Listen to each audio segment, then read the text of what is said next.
This tiny paradise island is one of the smallest countries in Europe. With crystal clear waters and centuries of history, this country is seriously underrated. And we're going to ask the locals what the best 12 things to do in Malta are.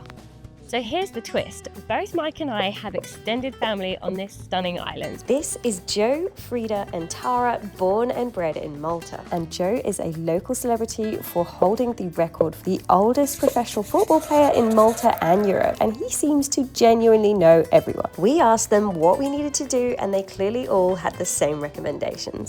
St. Peter's Pool, Mdina Bay. Mdina, obviously, the old capital city of Malta, and there's Valetta. There's a lot of history, the three cities. Vittoriosa, Cospicua and Sanglia. Rabat as well. Slima. Comino, the Blue Lagoon, it's popular. And when it comes to food, Pastizzi, twisty, skinny, roast il forn, timpana, baked macaroni as well. so when it comes to the best spots on the island and things to eat, we've got all the local knowledge. And lastly, we're on the hunt for Mike's grandma's famous traditional Maltese baked rice. Or in Maltese, it's roast il forn. Let's do our best to try and find it.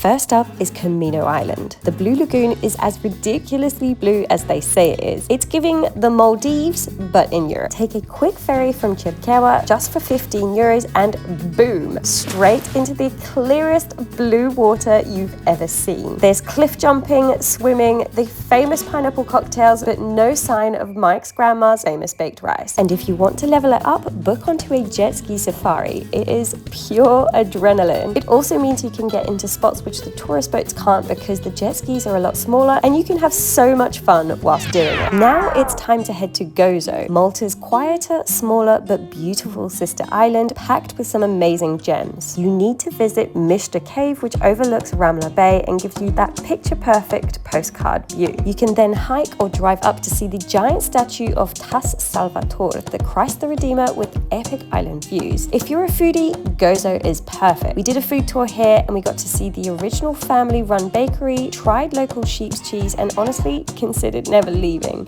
This is Abraham's invention. This is with herbs, and this is very salty, and this is with garlic and fennel. Also, yes, that is real salt. The salt has been collected here for over 2,000 years since Roman times, and make sure you stop to say hello to Alfred, whose family owned the salt pans for generations. Alfred has been producing salt for over 50 years. This process is surprisingly simple.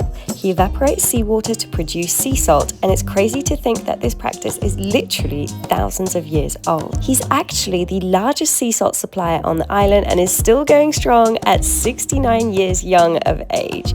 Still, working daily and carrying up to 60 kilos of salt per pan is no small feat. I gave it a go myself, and yes, it is super heavy and so it's very impressive. At the end of the day, we arrived at a stunning olive grove with all of the food which we'd collected from all the different vendors in Gozo and sat down for the most amazing feast. The tour is linked below if you're interested, but it is highly recommended. However, the only thing missing from this food tour was Grandma's baked rice.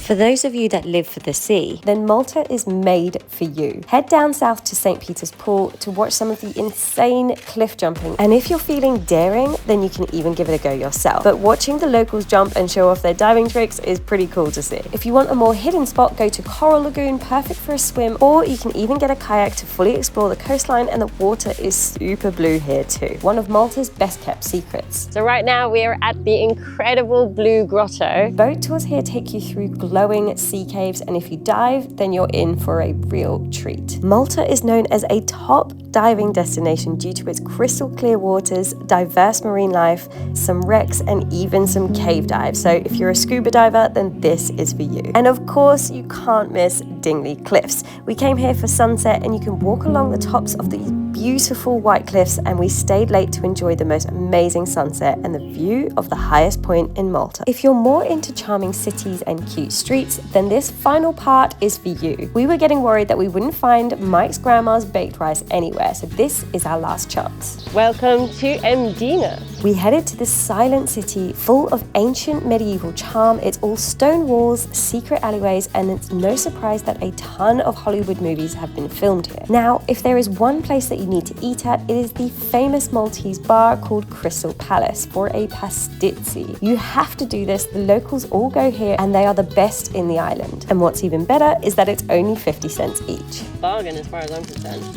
Really good. And lastly, we headed to the capital Valetta and the three cities. There is so much charm packed into such a tiny space with so much history to see. So we're currently trying to find Grandma Pat's famous baked rice. So we're not having a lot of success. Mike's doing wait. Oh. Found it? Ah. Oh my god! There it is. There it is. So we have finally found Grandma Pat's famous Maltese baked rice. All right, let's give it a go. Cheesy topping, baby. How does that look, Mike? It looks different, let's try it. You know what, it's pretty good, yeah. It's a bit like a rice lasagna, right? See, usually it's chunks of beef. Maybe my grandma makes a posh.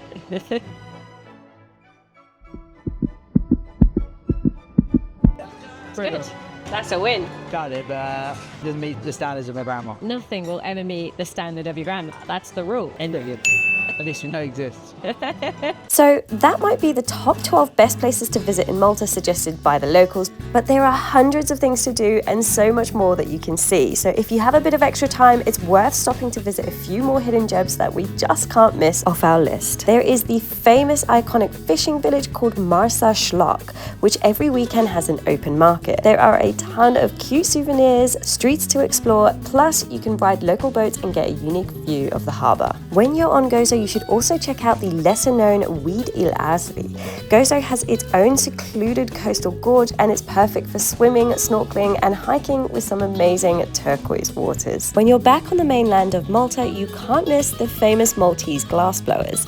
Pop in to visit Mdina Glass where you can make your own glassware and see the unique techniques used to make everything from vases, jewelry and even figurines. And lastly, if you're looking for some hotel recommendations, Malta has so many stunning and different hotels, but our favorite was in the center of St. Julian's was Me Hotel. It also has one of our favorite hidden gems. It has an incredible spa from an old World War II bunker, complete with a relaxing sauna and steam room. It also has an amazing rooftop restaurant and has views for days. So Malta might be small, but don't let its size fool you. This little island nation is absolutely packed with epic views, the clearest, most dazzling blue water you'll ever swim in, mouth-watering food, and hidden gems tucked away around nearly every corner.